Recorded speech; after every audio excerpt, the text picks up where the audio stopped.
JavaScript modules. Well, what is JavaScript module anyway? Well, if you have a big code base, and you can split it to few parts. Each part is called module. And what are the benefits? Benefit is that you get a better project structure because instead of using a big code base, your code base is organized to few parts, and it is easier to manage the project in this way. By using modules, you can get a local variable scope, meaning that your variables are local to your module. And this is a very big advantage, because otherwise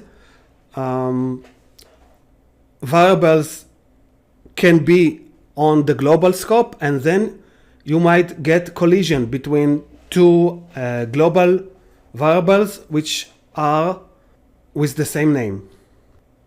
It's easier to maintain code with modules because it is more organized.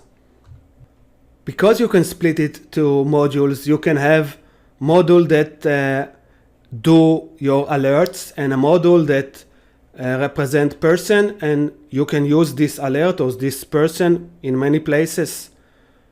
And each person or alert is actually a module. Because you have this module structure, you can add another module, and by this it is very easy to extend your project. Each module is isolated, can be isolated from the other modules, and because of that you can divide your work between your developers. Each developers can take few modules, develop it on its own, and you get a whole project this way. Module is hosted inside a JavaScript file, like module1.js.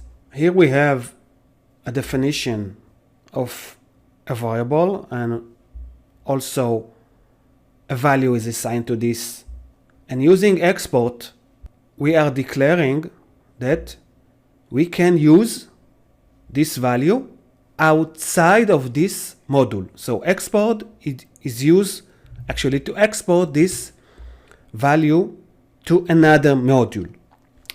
And here we have another module in another JavaScript file, and here we declare two variables, B and C, and we are allowing to export this value from this module. So in this module and in this module we are exporting value.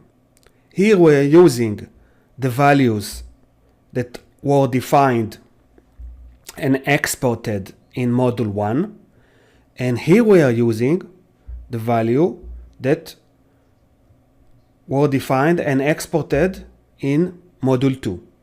B and C are imported with curly braces. That's because it was not exported as default. And you can see that A1 and A2 are imported without curly braces. This is because the value were exported as default. We can also export and import a class, and we will use this import and export heavily when using classes in React, when we will use stateful component. Thank you.